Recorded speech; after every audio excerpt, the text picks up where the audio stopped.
Hello everyone and welcome back to Neo Racing League Season 5. It is round 5 and we are here at Montreal for the Canadian Grand Prix. Sharply back towards the line to not go on the grass. A 10.5 puts himself P8. Next up will be Alfred, who goes P2.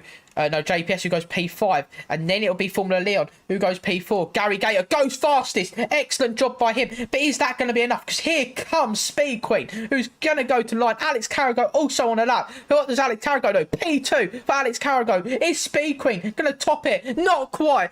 They're only just going to improve. So Gary Gator is going to take pole position. 5 red lights. Lights come on as we get ready. The driver's way, and it's go, go, go for the Canadian Grand Prix of Neo Racing League Season 5, Round 5, as Gary Gator gets a very good start. That leaves Alex Carrago and Speed Queen go side by side. Speed Queen dives up the inside, takes the position away from Alex Carrago. Meanwhile, Alfred is around the outside of the Haas, trying to make it 2 positions lost in the opening couple of corners for the Haas. The Haas manages to defend, but Formula Leon, as well, further behind, is trying to make some defence against J Hydronics. Meanwhile, we're going to go down through the field as JPS and J Hydronics continue to fight side by side. This is very close with J Hydronics. Just get ahead of JPS. There's opportunity there for them. Meanwhile, March and Kevin Cow are going to go side by side through the chicane into turn 3 and turn 4. Bit of wheel banging there. They both go wheel banging. It's going to be 3 wide into turn 5. Where do you see that? You don't often at all. We're going to continue going 3 wide into turn 6 and turn 7. Continue banging wheels. Kevin Cow keeps P9. Bekuli, Marchmeister battle for P10 and P11.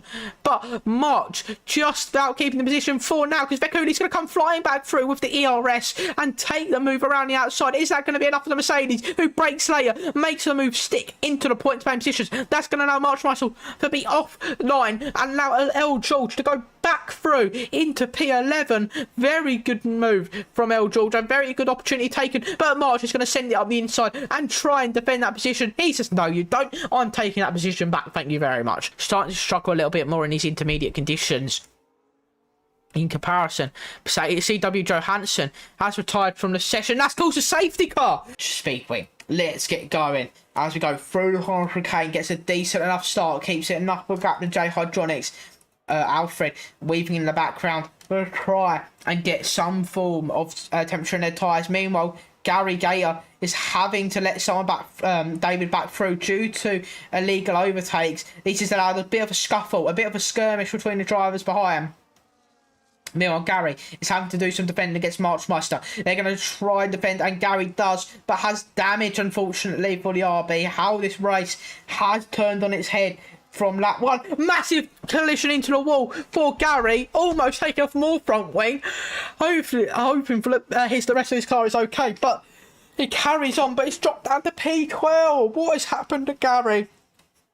And that is utterly disappointing for him. Meanwhile, ART Optic and Alfred go side by side. ART Optic is Alfred has gone off the road. That's allowed ART Optic back through. JPS is trying to get past March as March has to defend to the inside. Formula Leon dives up the inside of JPS. Back end loss from trying to brake so hard. The rear brakes just locked there for Formula Leon. He's unable to get the move completed. JPS is still there as we go into turn 3 and turn 4. Can Formula Leon to get through? No, he can't quite, as he just has to settle back in for P9. L George, I think it might have been, got the 3-second time penalty, and that is not a day you want to be having.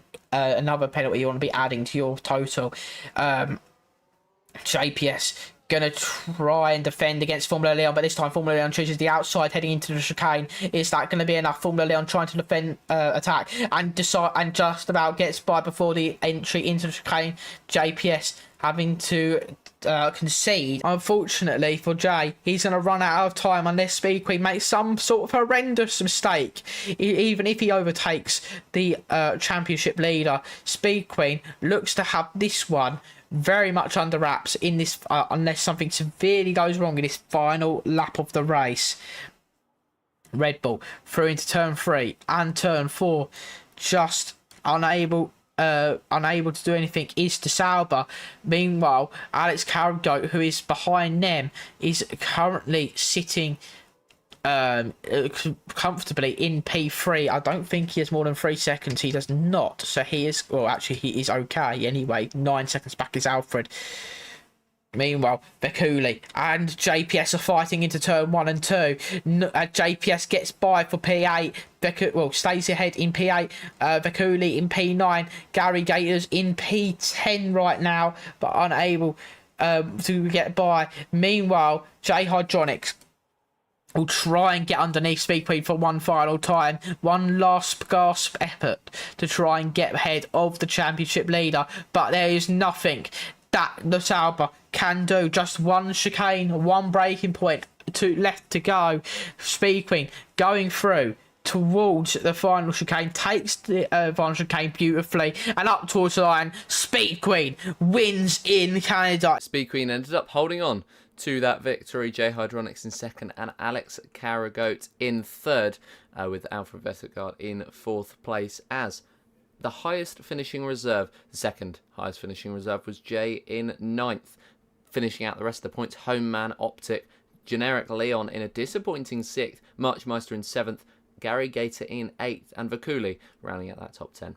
That opened up Speed Queen's advantage at the top of the championships to Alex Carragoat to 13 points, while Carragoat himself is 11 ahead of Generic Leon. Then ILT Optic 7 behind, Gary Gator 10 behind him, and J Hydronics and Alfred Vestergaard moving up places. Second part of the championship, and Marchmeister moving up to 11th place. Georgiev, Extreme Enigma and Burl all dropping down, as is Keon Marshall, with J Classens picking up those points as well as Vakuli. And then in the Teams Championship, Sauber jumps VCAR by 2 points, as it all remains exactly the same. But the first mid-season transfer window is open, and there's been some huge moves. Firstly, the departures. ART Optic, El Georgiev, Dioptric Lake and Speed Queen all departing. So there's no Speed Queen, no ART Optic to challenge for those podiums. And then the transfer windows, just the first 3 drivers that dropped to reserve for the starters, and it's this guy Neo, David and Burl. The Williams team getting absolutely obliterated as 3 British drivers out of those positions. Then the full-time drivers, and you can see Constant Soda moved out of Ferrari towards McLaren, and Alex Carragoat and J Hydronics both moving into the Scarlet Red car. Shoot Fizz moving to RB, and 2 brand new Saubers as well, Alfred Vestergaard and the Healers racing for Sauber, Passive Zeus for Mercedes, Sluskan goes in instead of Speed Queen at Red Bull, and Blown Smokos goes into the Aston Martin. So a few interesting developments, and the championship leader out of the fight.